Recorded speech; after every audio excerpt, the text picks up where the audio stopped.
One, two, three.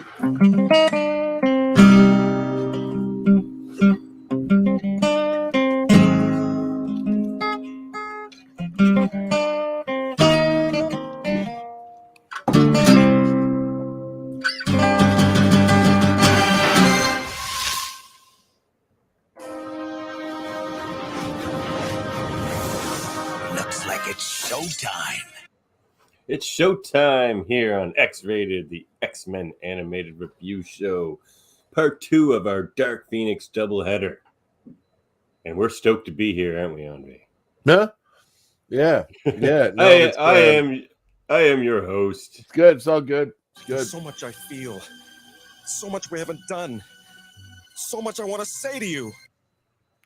And I may say it here tonight. We'll see. Is it wrong And that my mind went into some incredibly dirty places when you said that on the show? Oh, that's where you live. That's fine. With me, as always, is Mike. Oh, my name? The Supreme Intelligence. Did I say that? Oh, that's very clever. I like that. Yeah, right? That's my best one in a long time. And with me, as always, is my co-host. Take no solace in your cleverness. You have only compounded the tragedy. He's compounding the tragedy here tonight. Mantandre. It's funny because there was something in this episode, I think, that made me think Davin's probably going to use this to describe me, and it wasn't that. I can't remember what it was, but maybe. No, I almost used that one. There was a different one that was. There was a different one. Oh, was it? That must have been the same one that we're thinking of. Cause... Yeah, it was. I didn't use it. I may even have it as a clip and just changed it. I'm not sure. We'll see when we get there. All right. Oh my God, we forgot one of our most popular segments last episode for the first time ever. What was that? Well, we'll get to that in a minute. But first off, there's something really important we have to get to.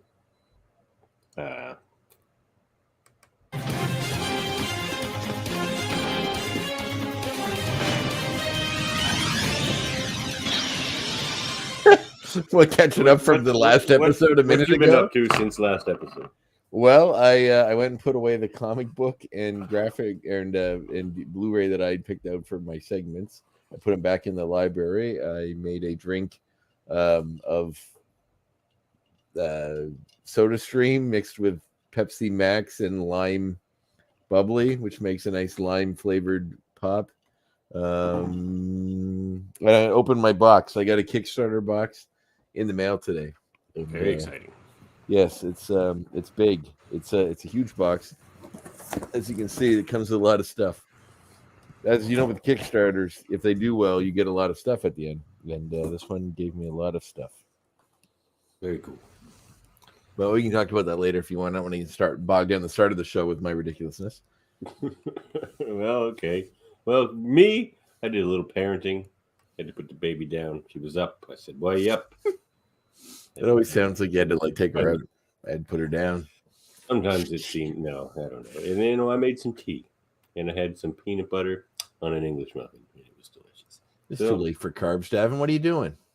Oh well, I was about to say I never gain a pound, but since having a baby, that's not as much the case. But you know that you usually don't physically have the baby, right? It shouldn't be affecting you physically.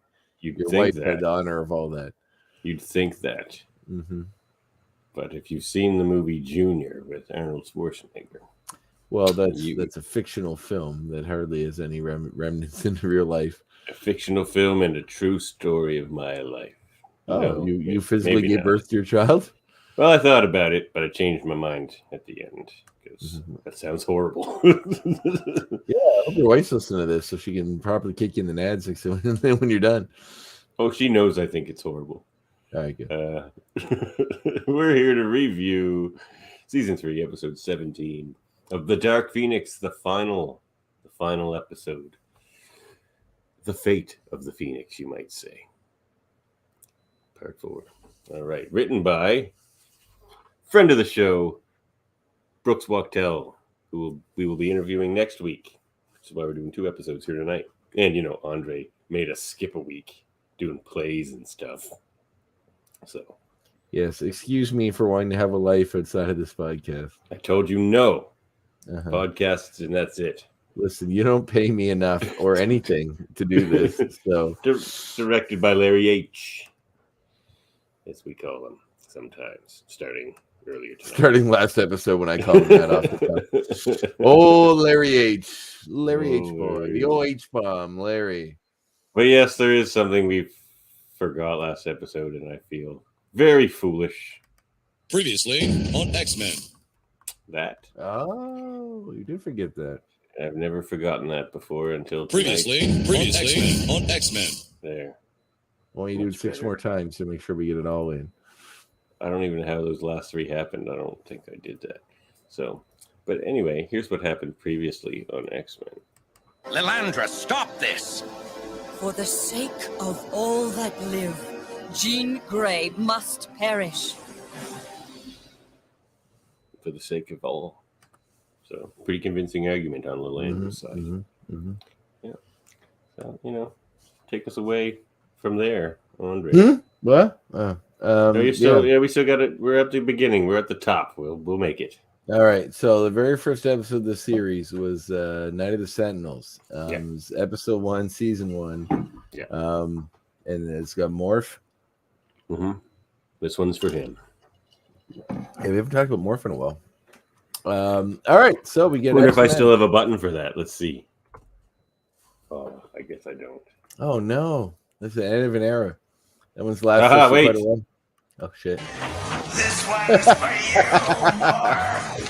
It still lives. Let's say this one's for more. Right? We just so he knows we haven't forgotten about him. Yeah, we're thinking about you, Morph, wherever you are, out in the ether somewhere. Enjoy your Morph merchandise.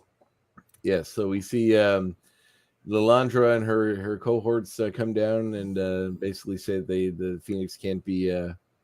It's too powerful to be allowed to live. They got to stop her.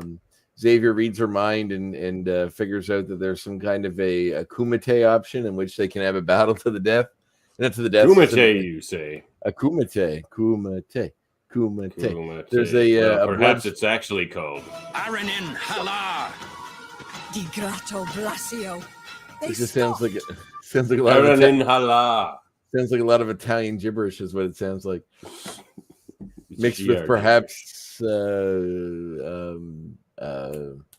shit, what's the Persian language? Farsi, yeah. But something like that. Anyway, so it turns out he reads Lilandra's mind, which he's connected to because they had sort of a romantic tryst before. It's still unclear whether they consummated that or not.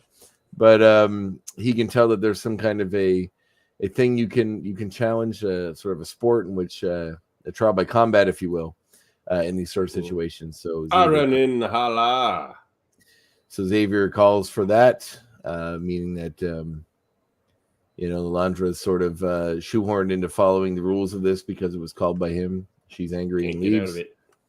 Basically leaves, taking the X-Men with her to their ship to go on and see if his call. It's interesting because you have this little clip when Beast when he describes what it is. Live a little longer. Do you have the clip where Xavier leave? Explains what that is? The Aranin Hala? Yeah. No, I don't. Xavier's basically it's a combat in which we all agree to battle. And then Beast is like, we all agree. Nobody else was asked. Xavier just offers them all up, but then Xavier quickly replies that this is the only way to have a chance at saving Jean's life. And they transport them away. Transport them to the ship, which is shaped like a bug of sorts, and then they fly off into space. I like the Shi'ar bug ships. I believe that the technology involves molecular dispersal and reconstitution. In the vernacular, we were moved. Molecular dispersion and reconstitution. He's described teleportation. But I love how he dumbs it down even further than that for Gambit. Like, Gambit can't seem to understand the term teleportation. Like, he's never seen a movie or a TV show or even Star Trek or anything else that's very, very popular. He just goes, oh, what happened? What happened? Oh, did they move the ship? What's going on there, shall we? Molecular dispersion, the ship. Molecular dispersion, the ship. Shall we do that in the Bible on there, shall we? Or the external data mean at a tad. You get the tad. You get the tad. So Lalandra, they teleport them basically to the big ship, which goes back to the shared homeworld. I think it's on the homeworld. It's kind of unclear on that as well. Where Lalandra says that she needs to check with the other people who's basically they explain that the Phoenix was there to look after the crystal, and now that part of it's done, it's grown beyond its power, and now it's a danger. It destroyed that other solar system. Us? It destroyed that other solar I owe system. you my life and my throne. What's that from? Is that mentioned here? Somewhere. Because that's not right here or anywhere near what we're talking about. This. She will consume galaxies like the crystal that spawns her. Yes, she can that's right. destroy all that is. I have no choice. Right before that, though, it's hilarious because the land was just like, before, the Phoenix worked entirely for us and for our empire, and it was great. But now, now it's working on its own. Like, whoa. We must You were destroy sounding it. way more heroic before that sentence, Lalandra. Well, She wants all the infinite power back for herself. only if it's helping you out. It's no good once it has a mind of its own. So basically, Lalandra illustrates towards the audience who's watching some interesting little faces in that audience, which I'll talk about later. Who you missed that?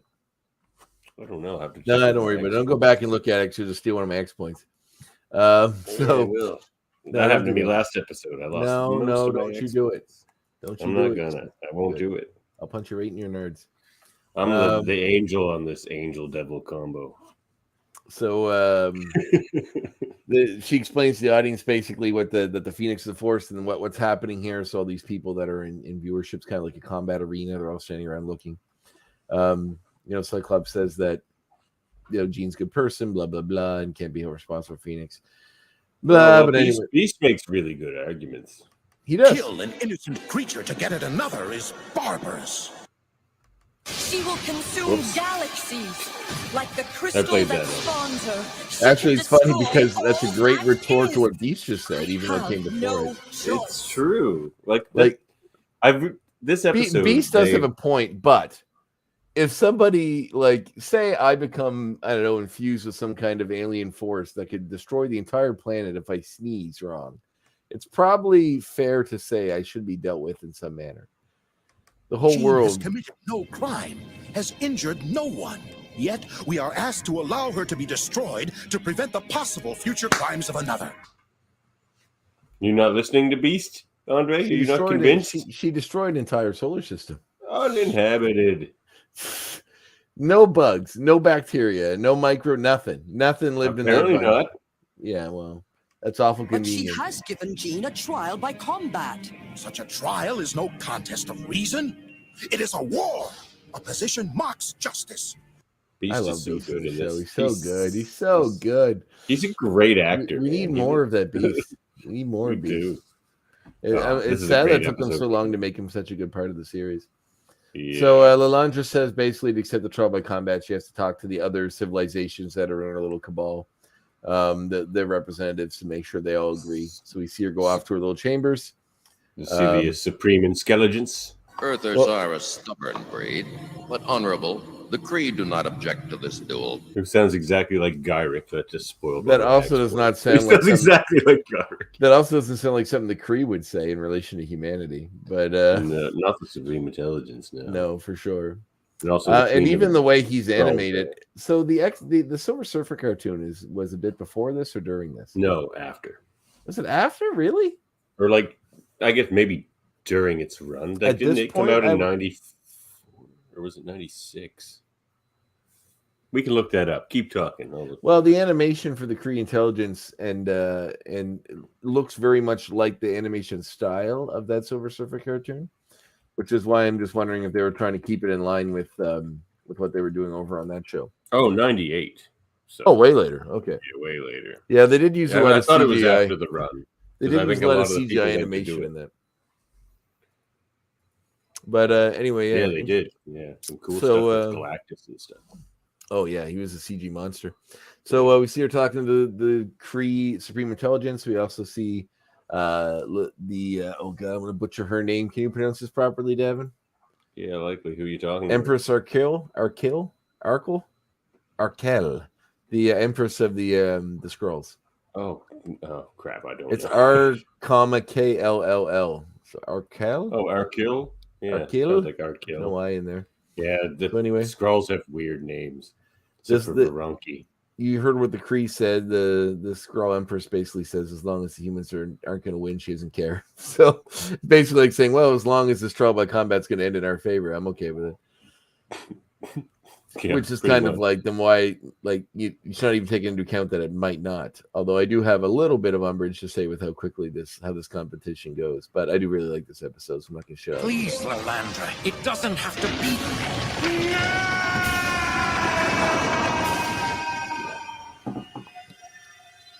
They love to find reasons for Cedric Smith to have to go no, because he does it so well. Yeah, he sure does. So we see. What we're in the big scrappy poo now between. Not quite. We see Beast and Storm chatting, and some of that stuff he played about Beast earlier, saying how it's a war. Yeah, great Beast mocking justice, but it's basically the X-Men training for this big battle. We see. Dave says Beast is the best. He is the best, eh? We see the X-Men battling robots to prepare for this big battle and get ready for it. But Wolverine says, Gambit says this is pretty dangerous, and Wolverine says maybe, but we gotta do it for Genie. Dave says it'd be funny if Skrull names were like Jim, but if it was a Skrull name, Dave, it would be like Jim. Yeah, Jim. So we also see Xavier and Landra talking, in their minds, I guess, like walking together in someone's mind, in which Xavier's kind of pleading with her to have mercy on them and let Jean go. But Lalandra says that there are parts of her mind that she has to turn off because she has to be an empress and represent her entire nation and planet and world, and that there's parts of her that can't let the part of me that is woman wants to comfort you. Yes, yeah, which is yeah. So in the mind, I can't even say beyond that, which is pretty funny. But anyway, so that's when Lalandra sort of in the mindscape makes the ground come out underneath him when the argument kind of gotten to a point that they can't go any further. So he's sort of done trying to reason with her.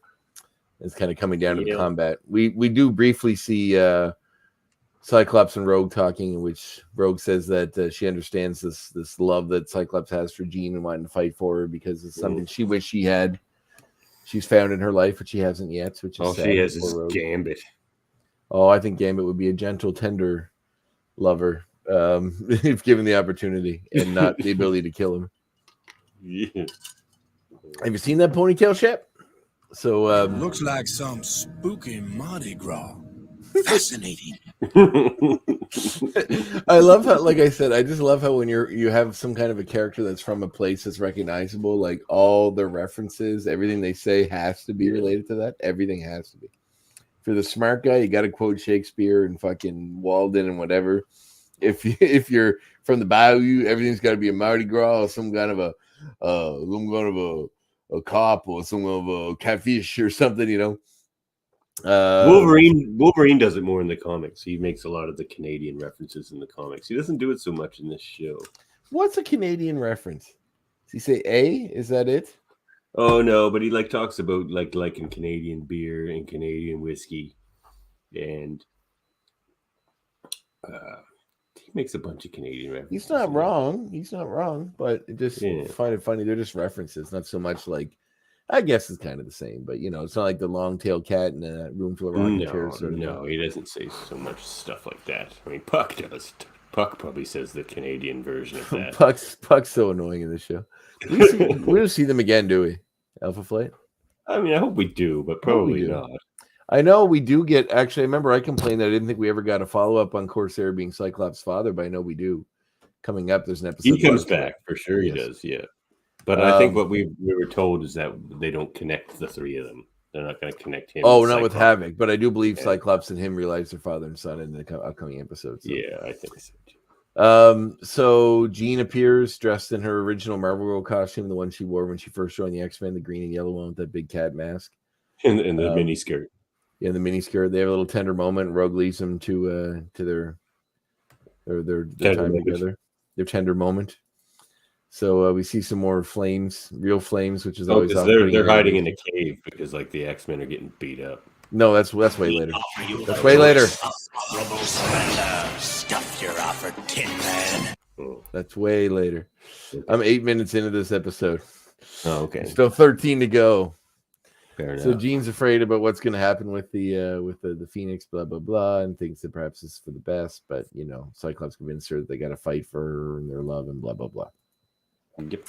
They have a nice little kiss. So anyway, then we get to the big battle, which actually isn't that exciting. I mean, it's a nice little animated battle, but it's hard to describe. Like, dude shoots this guy, other dude shoots that guy. Yeah, it's mayhem. It's like the end game battle. It's basically the Imperial Guard versus the X-Men in various ways. Although the X-Men are woefully mismatched in this situation, and they usually are against the Imperial Guard. But they get wiped.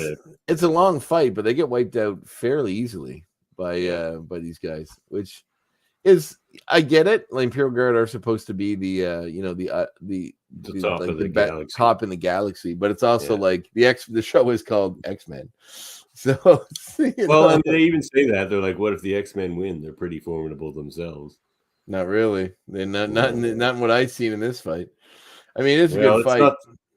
They don't necessarily have the A team there. I mean, a lot of them, but they could. It's literally everybody but Jubilee. Oh, I'm talking about in the comics. Like they could, if you want to compare a good X-Men team to fight the Imperial Guard, it wouldn't be the animated series roster necessarily. So you'd still have Rogue there and Cyclops, Wolverine, and Storm. Well, you know what? It'd be pretty much the same, but Gambit's not much use against the Imperial Guard. And I mean, even Beast. So the rest of the X-Men are eventually dispatched. I always find it funny that controlling the dirt is nothing to one who commands wind and rain. And then very quickly after she's knocked out. Not by dirt though. Not by dirt. But I always love how Gladiator is like everyone's always like, well, like last time we fought Rogue, it was like it was you were no match. She's like, why didn't you? To fight the Imperial Guard is to face the wrath of Gladiator. We have fought before, Rogue. You know you cannot match my power. Oh, come on. Give a gal a little credit. Yeah, she knocks him into a wall and some rocks fall and she's like, there we go, all done. And then he just busts out of the rocks like nothing happened. He's basically Superman. It's insane that are you even surprised that you thought? I'm more surprised that you thought that would work, or at least stop him. Yeah, I mean, Rogue gets pretty overconfident with herself sometimes. So everyone else is knocked out except for Cyclops and Jean Grey, who are basically hiding in a cave, waiting for their chance to strike. They realize they're probably going to lose, but they have to try. So they run out, guns are blazing. And, pretty sweet though, those two being the last two, like the first two X-Men. Yes, and also that they're together and they realize they're probably going to fail, but they got to try, which is a nice little moment. Yeah, this is a good episode. Really. So basically, Cyclops gets dispatched first and is quite injured. When realizing that they're going to lose, she decides to unleash the Phoenix, which basically wipes out everybody, knocks them all out instantly, and rocks the share ship, the whole planet. Yeah, it's some really cool stuff. Really showing the power of the Phoenix Force itself, which is really funny because once it kind of goes crazy and dispatches all the Imperial Guard and starts shaking the share ship, the planet, threatening to destroy everybody. Xavier's like, wake up, my X-Men, and he makes them all wake up after they've been knocked out. You must revive. He's like, why didn't you do that before when it mattered in the fight? Because he wanted them to stay down. He was going, stay down, just stay down. Yeah, keep it up. Yeah. But we see Phoenix dispatch Gladiator, which is interesting, just showing how strong she is, considering how strong, he is. Mm-hmm. But basically, Phoenix is essentially spinning out of control. The X-Men are trying to stop her, contain her as best they can, but all they can do is have Scott try to reach out to the part of Jean that's still in there. Jean is there, but says they have to stop her because she can't control it. But while that brief moment of weakness happens, the Shi'ar use this ultimate weapon they have that they didn't bother using until just now for some reason. To destroy Phoenix now before she fully re-energizes. Professor, there must be some other way. And also, I can't do it, Genie. Wolverine, once again. It sounds so strained when he's trying to be emotional like that. Like, I just can't do it, Genie. He's so tortured. He just sounds so tortured. It's great, though. It's having a rough go, that Wolverine. Yeah. So so basically the Shi'ar used this ultimate weapon they had because apparently it works now since she's not fully reformed to dispatch her.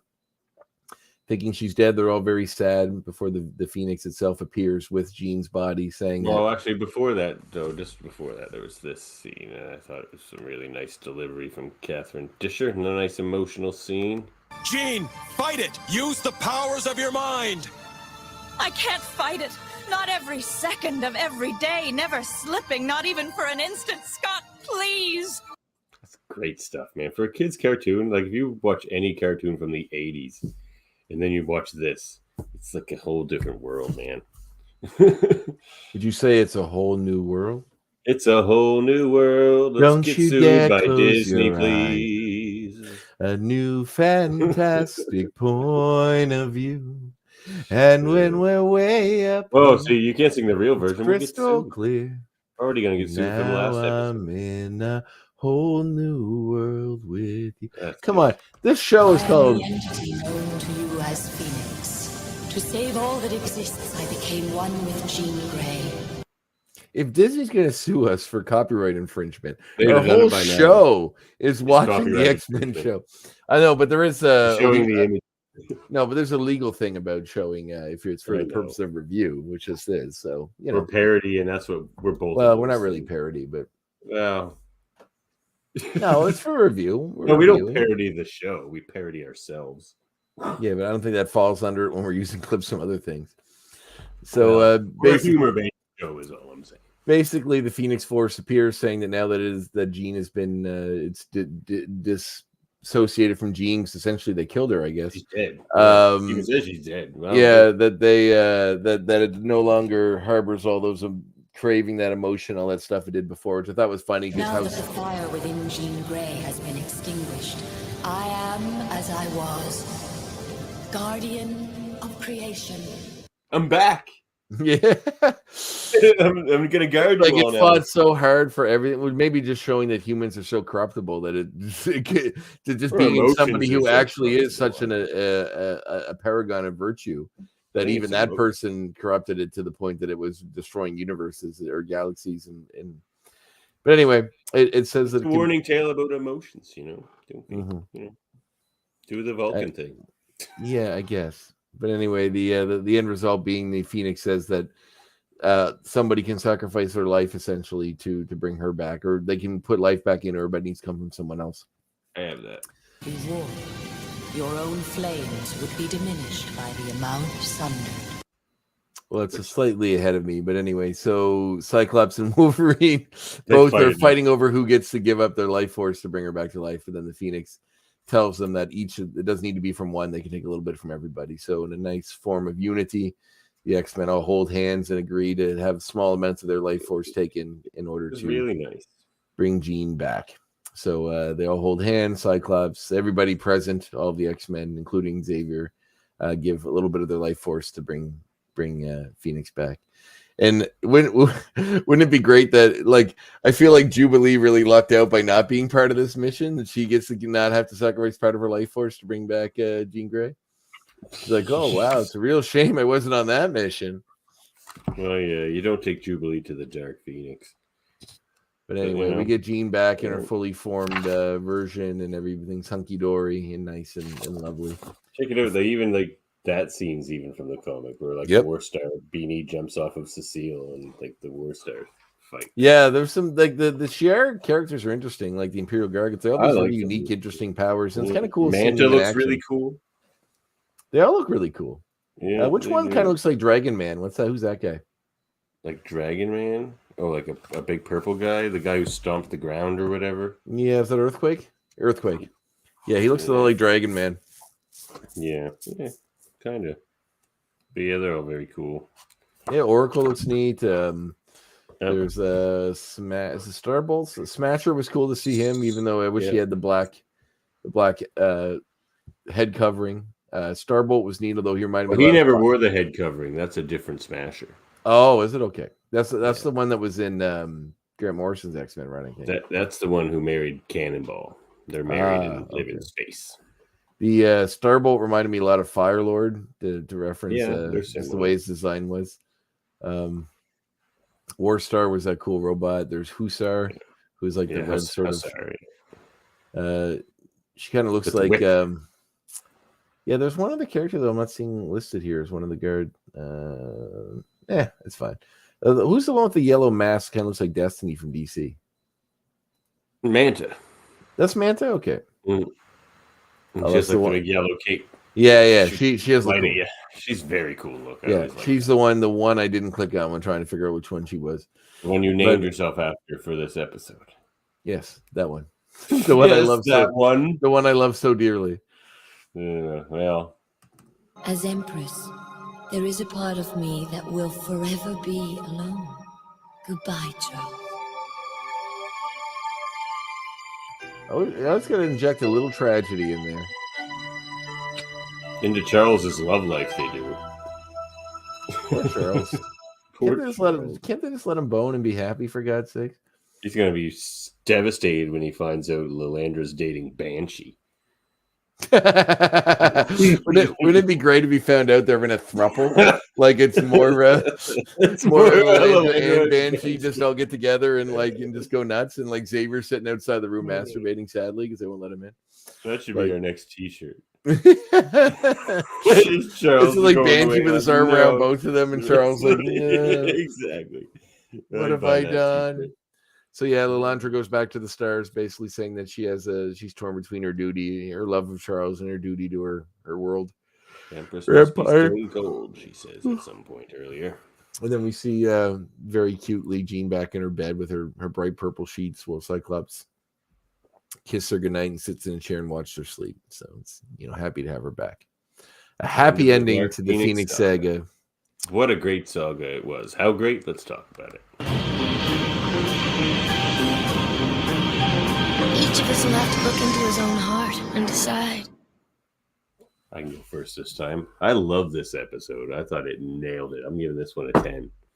I agree. And I'm not shilling for our guest next week. This was just one of the best episodes. I would have liked to see the X-Men hold their own a little better against Imperial Guard, but it makes sense in the Arrow match. No, you're right. Let me finish. It's just because showing that they're willing to go up against something they know they can't stop merely because they think is what's right is probably the key to what make this team and this group and this show so lovely. So in doing so and showing that in facing an insurmountable foe, choosing to do so because it's the right thing to do is definitely something that's very on brand for them. So I did like that they went that route. So for that, I also am going to give it a solid X as well. Great show. And I'll get into another reason why I gave it a 10 here in our next segment. I'll go first. How does that sound?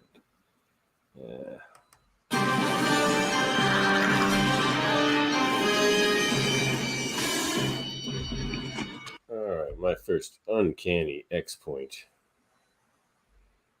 So one of the things I thought was beautifully written and beautifully acted in this episode was they actually take the time, Brooks Wachtel does, to really show the dichotomy of choice there. But with what Lilandra has to do or wants to do with the Phoenix and what Beast thinks is the right thing to do. And they keep going back to that. And Beast's dialogue is fantastic. One of the reasons I gave it a 10 was just Beast. And the really real world sort of dilemma. I mean, not real world because it's a Phoenix entity and all that, but like a real dilemma that's not easy to come up with an answer to. I thought it was pretty great stuff for a children's cartoon. Agreed. That was my first X point. To you. Oh, we're supposed to talk about this? Shit. Ready to do X points for this? I'm kidding. When Lilandra is talking in front of the crowd of alien onlookers, this kind of scans through the crowd of aliens, and we see some interesting characters. There's a Skrull in the background. There's also obviously a xenomorph from the aliens. What? Movies, but it's painted red. It's colored red. Oh my god! But it's obviously a xenomorph, obviously a xenomorph from the aliens films. There's also a Kree warrior in the background who I choose to believe is Marvel, but that's just because I love Captain Marvel. Could just be any random Kree lieutenant. Come on, it could be, but I do love Captain. I do love Marvel and Genisvel, his son, who I really, really love. So it's cool. There's also a someone that looks suspiciously like the Thing, but it's painted dark green instead. Which I'm not sure. I think he's just supposed to be a random alien, but he does look very much like the Thing. Some other interesting aliens as well, but there's definitely a dark red xenomorph in there, which I thought was funny. Wow. Because they really don't seem like the type of alien species to be hanging out with other alien species in a civilized manner. Well, my next X point is a rogue moment that I thought was awesome, and that's when she punches Gladiator, and she's just like, "Give me some credit," and then she just flicks her hair. I just love that hair flick they put in. It was just such a subtle moment, but that's another great thing about this episode. There's a lot of little things like that. It's just very roguish. I agree. Yeah, that was mine. That's good. Very good. Mine is the return of Jean's original Marvel costume. It's nice. We've seen brief glimpses of the old team costumes back, specifically in Cold Comfort when we saw Iceman on the team back in the day, as well as some other clips on screens or just flashbacks. I think the Shadow King might have referenced it too. But we see some of the old costumes and what they actually no. I don't think he did because it was one of my complaints for that episode. So. But we questioned it because they're like they knew about him. Yeah, but we never seen him reference it again. I know he comes back later, but just yeah. So I like seeing that little nod to the history of the X-Men. I don't know. I don't think did that happen in the original comic. What is there? Did she wear the old 1960s Marvel costume during the Dark Phoenix saga? Yeah. I don't think so. Okay. That's an interesting nod to the history of the X-Men. She does. There you go. It's literally everything's taken right from this. Look, there they are in the cave. It's like that same shot. Yep, perfect. Yeah, Cyclops is wearing that 80s Cyclops costume. There's that shot. There's this shot. Yep. Like, that's why this is so good. Like, they didn't bother they knew this story wasn't broken, didn't need fixing. Agreed. Yeah. So good. Nightcrawler was in this one, though, so that automatically makes it better. Yeah, I agree. Nightcrawler's awesome. Okay, well, my next point. A hussar. We have the character Hussar from the Shi'ar Imperial Guard. A hussar was an actual Central European light cavalry soldier in the 15th and 16th century. So that's where they get the name Hussar. Now, I don't know why they gave her a whip, because as far as I know, Hussars in the 15th and 16th century didn't use whips. They used a lot of different things, but I don't think any of them were whips. So, but they were like either like Polish and like maybe Turkish, that area. Maybe not Turkish. That doesn't sound but Central European anyway. Back to you. Previously, when Gladiator appeared in the show, he was uncredited. This time, he does have a credit. He was credited as Richard Epcar, who EPCAR. I think we read that or deduced somehow that we thought it was Richard Epcar last time. Probably based on this information. He still does voice work. He has an acting. A lot of video game voice work, like a ton of video game voice work. If you look at his in Lupin the Third, which is interesting if you like anime. He did voice in Kingdom Hearts, Final Fantasy, Bakugan, Pokemon, Jungle Book TV series, One Punch Man, lots of stuff. Toy, Backstreet Girls, Soul Calibur, like just lots and lots of video games and animation. But yeah, he's listed as he's finally got a listing. We didn't have one before. We got one now. All right. Well, my next X point will be the blue area of the moon. I was going to bring that up too. Some people will know, but others may not. It's a place on the moon where there's oxygen. That's where the battle happened. I think a Celestial made it. Maybe it was the Kree. It's the home of Uatu. The Uatu. Yeah, he lived there for a while. The Inhumans lived there for a while. Yeah, because that's where the final battle takes place, and the X-Men were surprised that it had atmosphere and that there was Storm could use her powers even. Yes, and Storm even mentioned that somebody mentions that there was evidence that people lived there, which was surprising to them because they didn't know that the moon was habited. Shouldn't be that surprising, I guess, because we know that we know that aliens exist because everything the X-Men have been dealing with up to this point has been fighting aliens and whatnot. But the moon's still impressive. Yes, the aliens on the moon. It reminds me of this old. I just saw John Mulaney last weekend when he's in Halifax doing stand up. And he had this funny bit about how, like, on Special Victims Unit, like, Ice-T's been on the show for like 15 years. Yet every episode, he's always surprised whenever they find out whatever the sexual predator's particular kink is. And, you know, he's like, you've been doing this. You've been like, oh my God, I've only seen this particular kink 45 other times. Yeah, like you're literally on a police force whose job it is to deal with sexual-based crimes. And you're surprised after 15 years on this team that that there's anything at this point. Like, he's like, yo, you mean to tell me this guy's and the little girl was pigtails? Damn. Like, why are you surprised? Like, at this point you must have seen it all, or certainly enough to not be surprised by anything anymore. That's why I think it's funny. That's what makes him a good cop. He never gets hardened over by it. I guess so. That's what I would say there. Mm-hmm. All right, so was that your point? No, that was, you were talking about the that stuff. So the Dark Phoenix saga originally ends with her death, correct? In the comic? Yeah, I'm pretty sure. Wolverine has to stab her. I think that's the original way that goes. Yeah, see, she just like dissipates or whatever. Yes, and then she comes back. Yeah. So giving a happy ending to this. I know you mentioned there was a studio involvement, wanting them to give this a happy ending, and they did.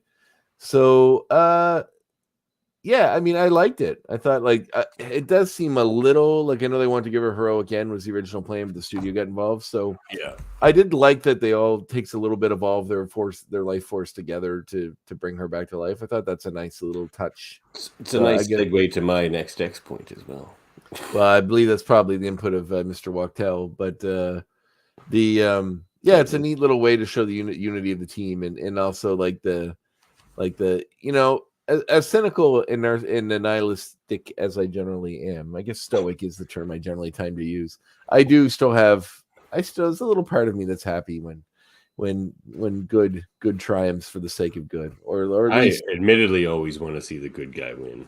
I mean, I'm okay with the occasional bad guy winning, because life doesn't really frame things that way. But it is nice to get even despite the odds, the good guys manage to pull it out through love or hope or charity or kindness or something like that. And maybe I'm a sucker for those sort of things, because I know last episode I talked about that I actually like the Black Adam movie, and there's a little bit of that in it where I'm like, God, I kind of like this, like I hate that I do, but I do. So I guess I'm a softie at heart, and sometimes it comes through in things like this, and I really liked it. Just a big teddy bear. It's me. All right, my last point is, okay, so Life Force is what they say. Is what the X-Men had to say. You mean the movie Life Force starring Patrick Stewart? No. Have you ever watched that movie? No. Oh, it's a very strange movie. Toby Hooper directed it. The guy did Texas Chainsaw Massacre. Oh, I know the movie you're about talking a naked woman. No, I haven't seen it. A space vampire that just sucks the life out of people. Yeah. Check it out. It actually is kind of relevant to what's going on in this episode. I should have suggested that. Shit. We'll put that one on the Hold Up the Movie podcast. So do you think the X-Men sacrificed lifespan or power? Like, do you think their lifespan? So it's what do you think? They just like knock a couple years off the end or something? Well, which is funny considering that, like, living that life, you have to assume you're not going to live to be a ripe old age. So it's like not a bad trade. Yeah, not really. Yeah. Good point. All right. Moving off on that good point. Just shut it down. Is that settle that for me? Yeah. Hey, check this out. Hey, check this out. Our comic reminiscences and recommendations. I'll go first as always. Read the Dark Phoenix. This is the fourth time you brought that one up. Yeah, but I always have more. But this is the Dark Phoenix saga. Read it. It's several comics. Okay. All right. And also read this one. This is the one that comes directly after the Dark Phoenix. Cyclops is like, fuck you. Exit Cyclops. Yeah, he's done. Is that when he goes to the mansion and meets the kindly orphans? I don't think so. That's what happened in the TV show. What? Oh yeah, but remember when we thought Jean died when she went in the sun, and then he went and stayed at the orphanage and got Jean Grey, 1956 to 1980. She only lived to be 24. Man, Jean Grey's old. She was born in 1956. She's like she's almost. Well, you know, it's comic logic, so you have to. She's almost 70 years old, Jean Grey. But yeah, so this comic is basically kind of like a clip show, but for a clip show, it's not too bad. And it gives you a lot of backstory on the love of Cyclops and Jean Grey. No. You know? So check that one out. But I also have one more. So this is a good comic. Now, say what you will about the art, because it is Greg Land art, and you know people can be mixed on Greg Land art because he's kind of known as a tracer. A lot of photo. I wouldn't say a tracer. He uses photo. Who cares if he does? He fills in the rest. He just does the frame. He was nice enough to sign these issues for me, so I got. He's fine. He's fine. Greg Pak, I got double signatures on this whole series. He's fine. He uses a lot of photo reference. So what? I think that the biggest complaint people have with those photo references, most of them are taken from pornography. Yeah, that too. Like that's the biggest. Look at Emma here. Yeah, most of the biggest complaint with his art is that a lot of his photo references straight out of porno. This one's straight out of a porn. Yeah, it all is. It's hot.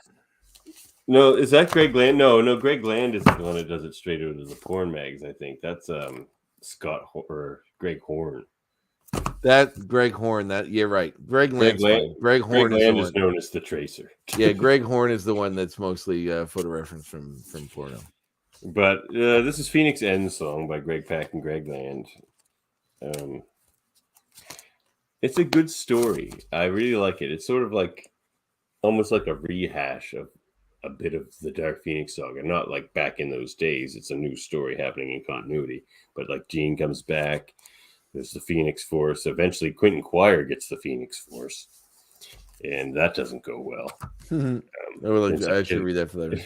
Ends up killing one of the Stepford Cuckoos, I'm pretty sure, and she becomes like the Phoenix of the White Hot Room, and this kind of stuff.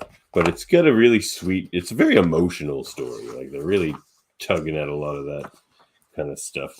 And where is it? So there's a point where the Phoenix is overtaking Jean, and they want Emma's there with Cyclops, and Cyclops like, we need to help Jean.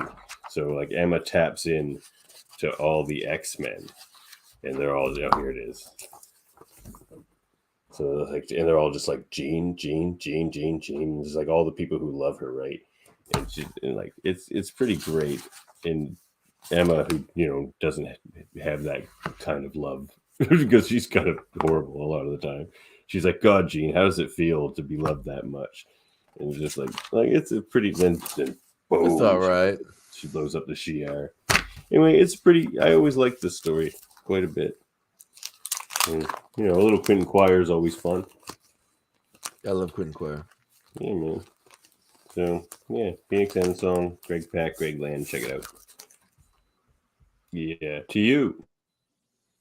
Well, my recommendation is something I've read recently because I just read it, I think, yesterday, and I really, really enjoyed it. It's the first 2 parts. There's more coming, but it's the first 2 parts too. I know it's sacrilegious to mention something from DC Comics here, but I'm going to anyway. And that is Superman Space Age by Mike Allred, the guy who did, you can see his art in the back there, Mike Allred. Ecstatics, yes. Madman. Him doing And Laura Allred, his wife, usually does the inking or coloring. Him doing Superman. And it's by Mark Russell, who did the Flintstones comic when they kind of reinvented all those Hanna-Barbera properties in comic form, which was a genius comic. Honestly, that Flintstones comic by Mark Russell is insanely good. He also has a book called Super Son or Second Coming, where it's like Jesus teaming up with the world's version of Superman in this comic, which is very interesting as well. He's it's very political, but like in a good way. It's very heartfelt and interesting, and kind of deals with questions that people ask about Superman, like why doesn't he just fix everything at once? Why is the world, and it does that in a heartfelt, interesting way. but also examining the other superheroes as well, like Batman and his struggle with trying to find a place between using his money to control everything and find a way to run the city in his own way. Very interesting. The art's beautiful. It does start in the 50s and take place that way, so you do get like some fun, like Lex Luthor in the 60s. Basically, Lex Luthor destroys Coast City to prove his anti-nuclear war, sentiments will work by destroying another city. But yeah, I don't want to get into too many spoilers, but it's a really fun kind of redo of Superman's origin, but mixing in other parts of DC canon that came later, like Brainiac and the Anti-Monitor and other things like that. But it's a really fun, good book that actually makes you think about the world and actually kind of makes you feel sometimes good about the way things are. But it's full of hope, I guess, which is interesting, and that's what I want from Superman. So very, very good. Superman Space Age by Mark Russell and Mike Allred and Laura Allred as well, who does the art or the coloring in the inking. So. Very cool. Yeah, I like that art style. It's beautiful. Like it's very cool. If you loved Superman, man, my brain so there's like stuff going on saying that like if you had COVID, it can fuck with your memory, and I really feel they say that.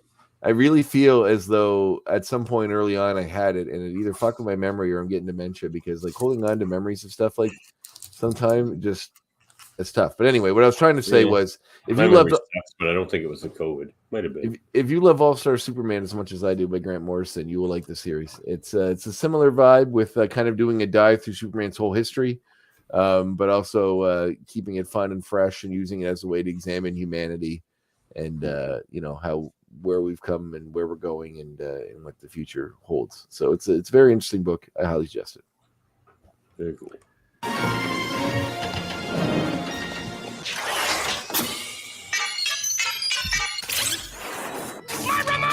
Keep suggesting. Suggest more. Well, I try to pick something from suggest monkey. I tried to pick something from the early to mid 90s to fit the criteria that you've given me about the segment.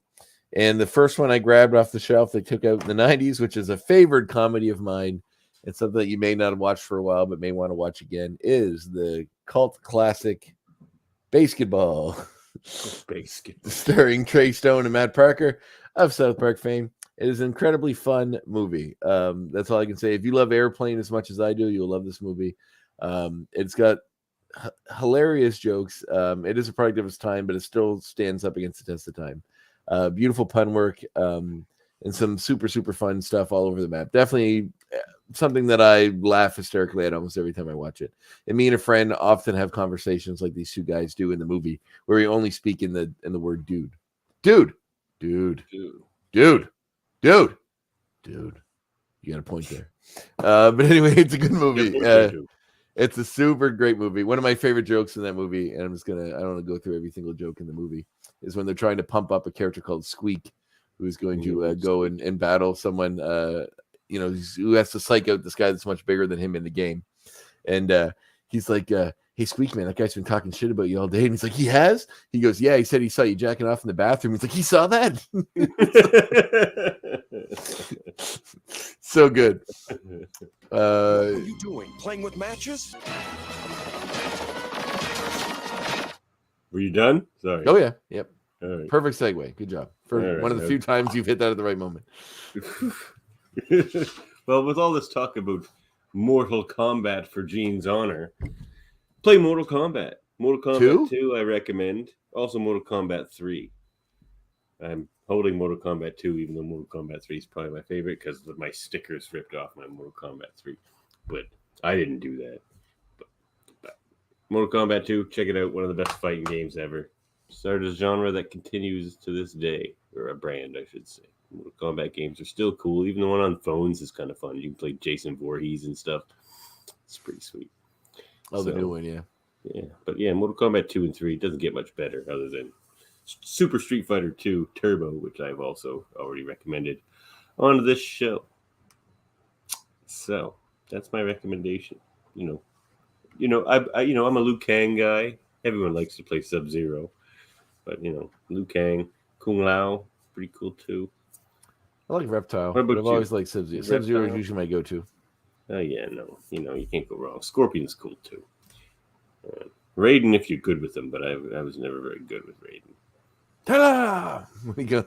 I used when I figured out to jump through and then come out underneath and get the guy. That was the funnest thing to do. Oh well, fatalities, that stuff's all fun. Another great reason for Mortal Kombat. You know, Sonya Blade's really good too. I like playing with her, but people who are really good with Sonya Blade, you're in trouble. Mm-hmm.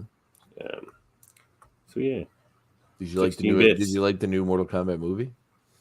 I did. Actually. Oh God, really? Oh, it was so bad. It wasn't as good as the old one by any means because it didn't have any of that charm or personality. But as far as just a movie trying to be the Mortal Kombat video game, like they didn't try to make a movie or a story out of it. They just put some fights together. The one thing I didn't like about it was the character they made up for the movie, Cole. Didn't care. Yeah, it seems odd. Why? And his power set was stupid and weird. It's a lot of dumb stuff in that movie. You're like a samurai from feudal Japan whose soul was trapped in hell for centuries. I liked all that stuff, all the Sub-Zeros. And then you're awakened in modern day and you're saying things like "Get over here." Like, when did you learn that? Did they teach you modern? It's terribly written. Did they teach you modern vernacular in hell? But he says that in the game. Oh well, then it must be all right. Well, no one ever questioned it there, or did they? I guess no one cared. It was definitely better than garbage. But, you know, was it the greatest movie? It wasn't. The old Mortal Kombat movie rules. I'm going to have to put it on my movie podcast. The original one is fun. It's not great, but it's fun. Oh, it's great. What do you think? Want to play another game? Let's play a game. We got time for a quick game.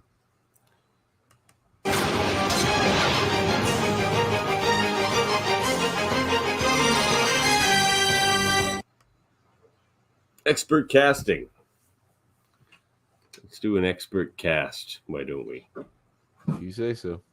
All right. Well, just like last time, we'll do it for the MCU rather than voices for the cartoon. But we're casting X-Men characters. So actors playing X-Men characters in the MCU. Yes. All right. And, all right. So I can suppose I can go first here. And I will choose Bruce Campbell.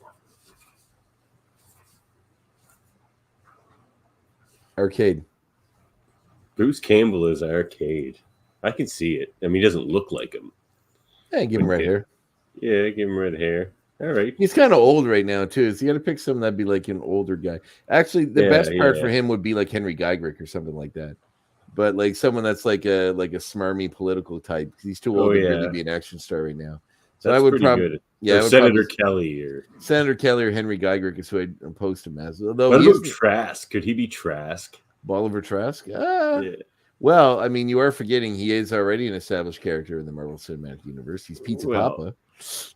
You're right. He's already Pizza Papa. Jeez, I should. Pizza Papa's got to get paid. Should almost send another one at you.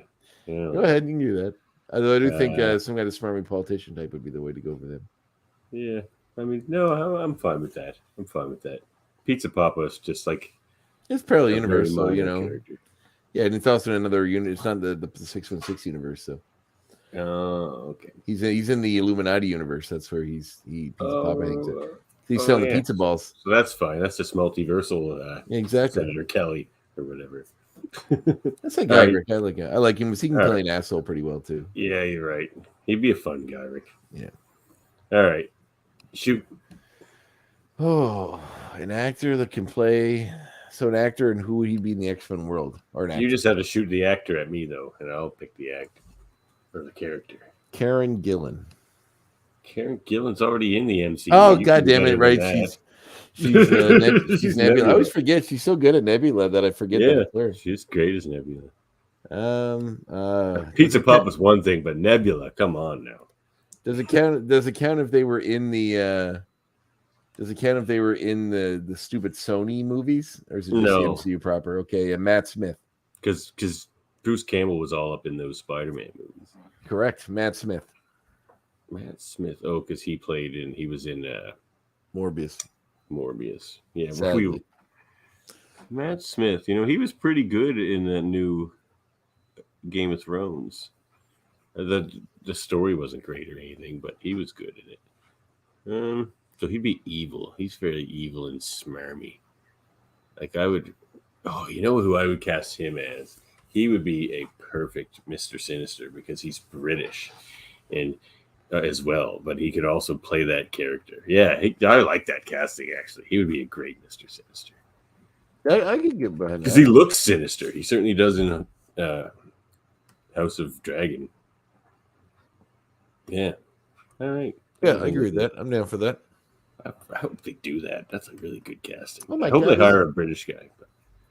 This is unrelated because I just saw this on the internet when I was trying to look up something else. But do you know they're making a new Dead Space game? I love those games. I'm not too familiar with the only thing I know about Dead Space is what I crammed into my brain to argue for it as the scariest game on the last trivial debate. It was too old of a game to be the scariest because it wasn't like before you could really like pop out and scare people. Well, everything was so pretty hexagonal at the start of those games. I was never going to win that debate. Anyway. No, you weren't. No, I'm 100% not. So, yeah, moving on. What's the homework, Professor Zandre? Hold on, I have to play the homework theme. It's a good theme. All I need now is for you to contact your students, Professor.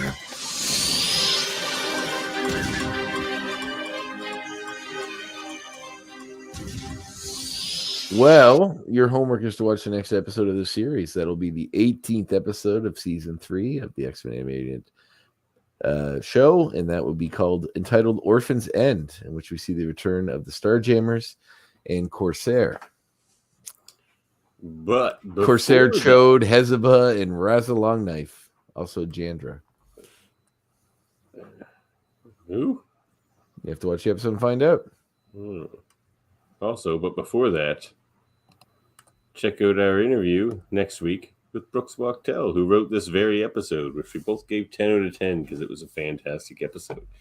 And, we don't really encourage jumping ahead of us, but if you want to jump ahead to the last season, he also wrote Jubilee's Fairy Tale Theater. So if you want to check that out before the interview next week, you'll be forgiven. So, and play some interview. My other homework for you is to go play some board games. People don't play enough board games. I play HeroClix. Does that count? Yeah, it counts. But I mentioned earlier, I got my big box that I was unboxing between episodes. And it's because I kickstarted the new Zombicide game, Undead or Alive, which is like a Western version of Zombicide. But when you do these Kickstarters, and these Zombicide ones do insanely well. I actually kickstarted the Marvel Zombies one they have coming out, which I won't get till next year sometime, but that one's fucking insane. But this is like from one set because I kickstarted. So you get the core game. You get all this extra box that comes with all these extra figures you get. See them all in the back from the Kickstarter. And you get all these expansion packs. You get this one called Gears and Guns, which has all this extra stuff and characters and stuff. And you get Dead Stocks, a bunch of new figures that go along with it, which are other Abomination type characters. You get another expansion pack with more stuff. This box has been insane. I'm not done. There's the Abominape versus Crocosaur, which is extra Abominations. Crocosaurus! You get Sister Temperance, 2 more Survivor characters you can play as. You get Long Dead Walkers, which are more zombies. You get more Survivor characters and more Survivor characters. It's a ridiculous amount of stuff. That's a lot of stuff. This is all one giant box. Find yourself a shelf. Yeah, well, it's I got to figure out how I'm going to store all these or stack them or something. Good luck with that. Put them in comic boxes, maybe.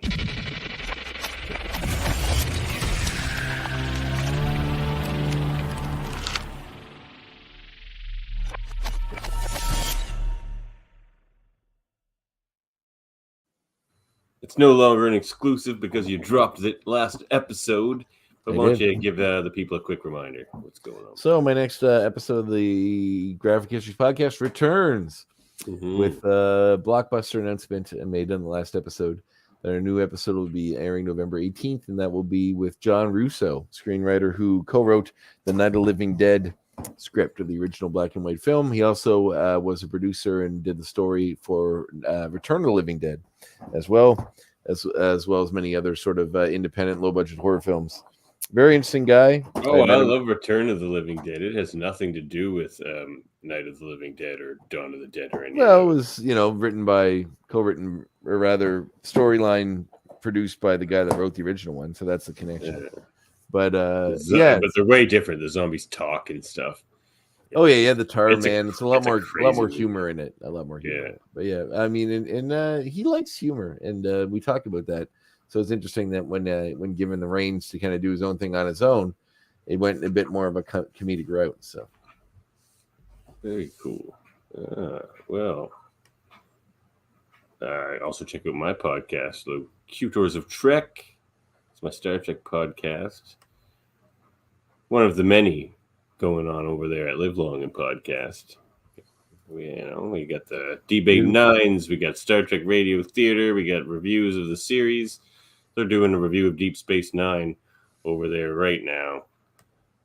Normally we don't compete with their time slot, but we're doubling up here tonight. And it was worth it. It was a fine doubleheader of Dark Phoenixing, I thought. And I'm the supreme in Skelhorn, so what I think is probably correct. That's also true. Also check out Hold Up a Movie Podcast. We've had a lot of fun with those first 2 episodes, and we're going to cut the time down. They're going too long. We're going to cut it down to like 2 hours, but instead of 3. But it's been fun talking about movies. And it's given me, like I said to Murphy, it's given me a reason to watch movies again, because I sort of fell out of love with them, which was sad because they were such a huge part of my life for a long time. But now I just kind of, for a while there, I just watched shows and listened to podcasts. And I hadn't really been watching movies for years, really. So it's good to be back, I guess is what I would say. And I'm going to have a new Simpsons podcast starting not this Friday, but next Friday. Me and my buddies Baker and Francis, we're going to talk about the old series. We're going to take it one episode at a time until the series gets bad, I think. It's going to take a while because it's great for a long time. So, our first episode will be a Christmas episode because so is The Simpsons. Yeah. It's called KBBBL Podcast. The extra B is for BYOBB. That should be the typo. It is a typo, yeah. Yeah. So that's the name of that podcast. Check that out as well. Check out Super Mater Brothers. I'm not playing that theme because Andre's right. Might get sued for that one. No, play it. You want me to play it? I don't care. Right. All right, I'm playing the video.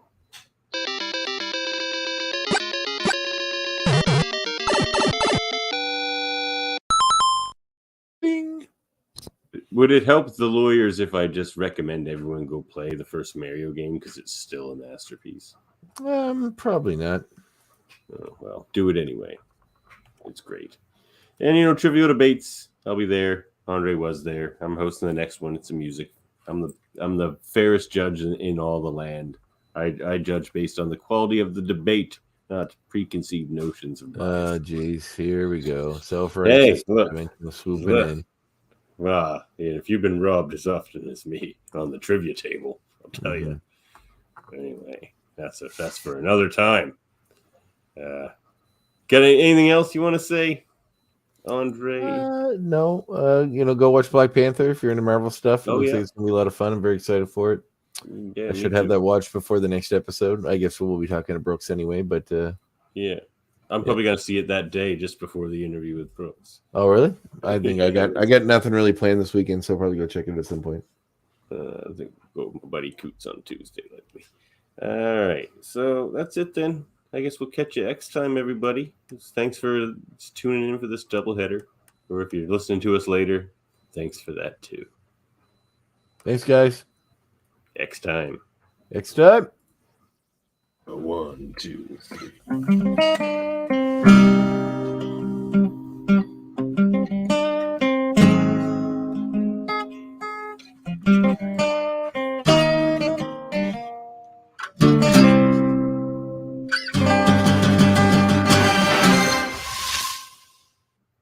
I must depart.